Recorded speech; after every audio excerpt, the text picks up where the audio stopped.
विधायक जी, बिहार में पूर्ण रूप से शराब बंद है, लेकिन मैंने विकास भवन में शराब की बोतलें वहां से दिखाया था, और जिस तरफ एक तरफ मंत्री जी पदभार ले रहे हैं, दूसरी तरफ उसी डस्टबिन के बाहर में वो शराब की बोतलें मिली है। तो इस पर आप ही के एनडीए के नेता वो साफ तौर पे कह रहे हैं कि ये शराबबंदी नहीं है।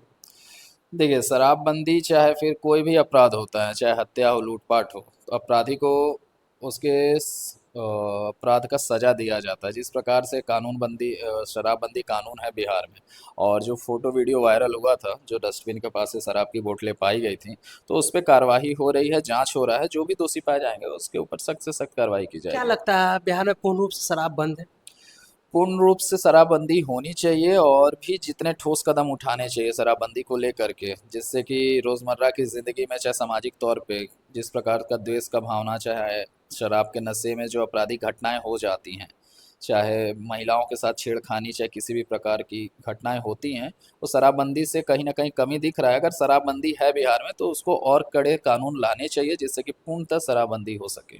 विपक्ष तो लगातार आवाज उठा रही है कि शराबबंदी लागू है, लेकिन हर जगह मिल रही है, सरकारी कार्यालय में मिल रही है। तो इस पर क्या बोलेंगे आप? नेता प्रतिपक्ष का काम है, विरोधी का काम है कि उंगली उठाना, बल्कि उन्हें साथ मिल करके शराबबंदी कानून को फॉलो करना चाहिए, ना कि उंगली उठाने का कार्य करना चाहिए।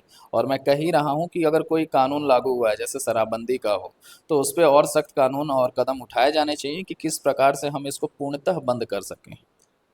कल आरा के और बक्सर के एमएलसी जो चुनाव हुई है, तो वो सोनू राय विजयी हुए हैं, जो एनडीए के प्रत्याशी थे कन्हैया प्रसाद, उनकी हार हुई है।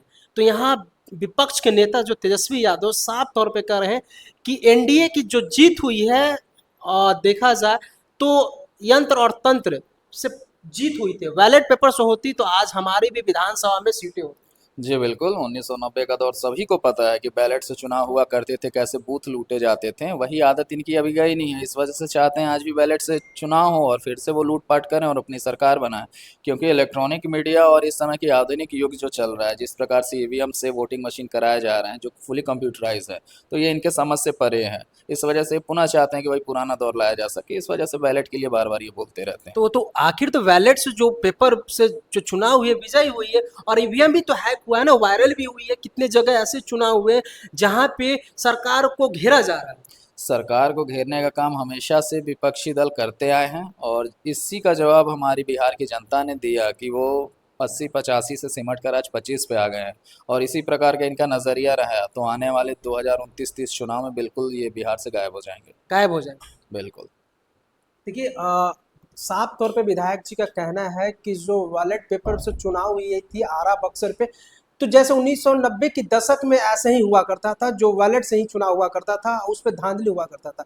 लेकिन विधायक जी साफ तौर पे कह रहे हैं कि ये अब तो कंप्यूटराइज है, इस पे कुछ नहीं कर सकते हैं। लेकिन अभी विधायक जी साफ बोल रहे हैं, और आपकी प्रतिक्रिया क्या है कमेंट बॉक्स में बता सकते हैं। बने रहे हमारे साथ।